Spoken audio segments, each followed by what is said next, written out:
اور اپنے لیے مغفرت کی بخشش کی دعا کروائی تھی تو کیا جواب دوں گا؟ اور حضور اٹھے اور کاشانہ اقدس کی طرف چل دیے۔ اب میرے دل میں یہ خیال رہ کے آ رہا تھا کہ ماں کو کیا جواب دوں گا؟ میں تو حضور سے بخشش و مغفرت کی دعا کروا ہی نہیں سکا۔ جب حضور چل پڑے تو غیر ارادی طور پہ میں بھی حضور کے پیچھے چل پڑا۔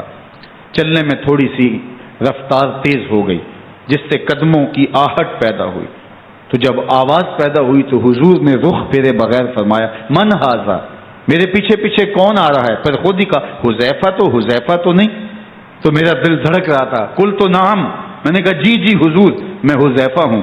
فرمایا ما حاجتوں کا غفر اللہ لکا ولأمک، کیا کام ہے؟ اللہ تجھے بھی بخش دے، تیری ماں کو بھی بخش دے۔ اب جو کام تھا وہ جنبش لب سے پہلے ہی ہو گیا، یہاں تو لفظوں کا سہارا بھی نہیں لینا پڑتا، وہ بند لبوں کی بولیاں بھی سنتے ہیں۔ اقبال بولا ہے فروغت صبح آثار و ظہور، چشم تو بی نندائے معاف صدور، تیری نظر تو سینوں کے چھپے راز بھی دیکھتی۔ تو کہا ما حاجتوں کا غفر اللہ لک ولأمک، اللہ تجھے بخش دے، تیری ماں کی بھی مغفرت کر دے، کیا کام ہے؟ اب جو کام تھا وہ تو ہو گیا۔ تو میرے حضور نے ارشاد فرمایا حذیفہ سنو، ابھی ایک فرشتہ آیا ہے جو اس سے قبل دھرتی پر پہلے کبھی نہیں آیا، آج پہلی مرتبہ اللہ سے اجازت لے کے دو کام کرنے آیا ہے۔ ایک تو مجھے سلام کرنے آیا ہے اور دوسرا خوشخبری دینے آیا ہے کہ آپ کی بیٹی فاطمہ جنتی عورتوں کی سردار ہے اور حسن اور حسین جنتی جوانوں کے سردار۔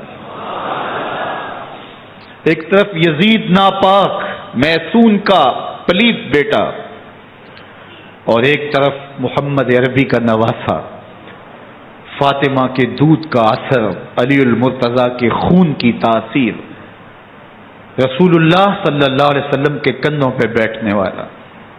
ایک دن حضور نے امام حسین رضی اللہ تعالیٰ عنہ کے ہاتھ پکڑ لیے اور ان کے پاؤں اپنے پاؤں پہ رکھے اور پھر فرمایا بیٹے آگے بڑھو، اور ان کے پاؤں حضور کی پنڈلیوں پہ آئے۔ پھر کہا بیٹے اور آگے بڑھو، حتیٰ کہ ان کے پاؤں حضور کی رانوں پہ آئے۔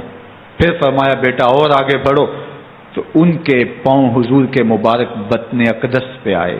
پھر بازوؤں کو کھینچ کے اپنے قریب کیا اور حسین ابن علی کے منہ میں اپنی زبان رکھ دی، اور وہ اس طرح چوس رہے تھے جس طرح کھجور چوسی جاتی ہے۔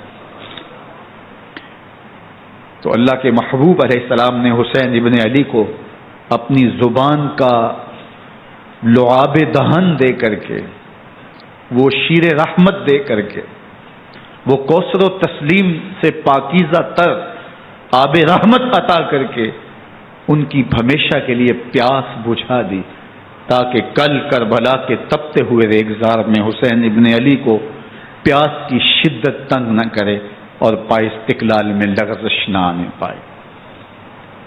ان نازوں سے پالے ہوئے حسین کو، ان محبتوں سے پالے ہوئے حسین ابن علی کو امتحان بھی اتنے بڑے درپیش تھے۔ یاری تیری سونا پر ازمیشاں تیریاں اگ، سونا پرکھیا جامدہ ہے نال اگاں دے لگ۔ جتنا بڑا شخص ہوتا ہے اتنی آزمائشیں بھی بڑی ہوتی ہیں۔ پیغمبر رحمت کی آغوش میں کھیلنے والا، حجرہ فاطمہ کا جانشین، مصلی رسول کا وارث، منبر رسول صلی اللہ علیہ وآلہ وسلم پر حضور کے مبارک پہلو اور گود میں بیٹھنے والا حسین، حضور کی زبان چوسنے والا حسین، حضور کے کندھوں پہ سواری کرنے والا حسین، آقا کریم علیہ الصلوۃ والسلام کے مبارک سجدے کی حالت کے اندر حضور کی پشت پہ کھیلنے والا حسین، جس حسین کا دروازہ مسجد نبوی کے اندر کھلتا تھا اور یزید کی کرتوتوں کے چشم دید گواہ تھے۔ یزید جب تخت نشین ہوتا ہے تو اسے یہ فکر ہوتی ہے کہ امام حسین، عبداللہ بن زبیر، عبداللہ بن عمر، عبداللہ ابن عباس یہ میری بیعت کریں، اور وہ ولید بن عقبہ کو لکھتا ہے کہ ہر صورت میں ان کی بیعت لو، اور اگر بیعت نہ دیں تو سختی کرو۔ حضرت امام حسین رضی اللہ تعالی عنہ کو بلاوا آتا ہے کہ آپ کو دارالامارت میں گورنر ہاؤس میں بلایا جا رہا ہے، ولید بن عقبہ کا پیغام آپ کو پہنچتا ہے، آپ اس وقت فرماتے ہیں کہ اس وقت جو پیغام پہنچا ہے وہ کسی خطرے سے خالی نہیں ہے، تو کچھ سواروں کو ساتھ لیا، کہا تم دارالامارت کے باہر کھڑے رہنا، اگر میری آواز بلند ہوئی تو اندر آ جانا، ورنہ تم انتظار کرنا،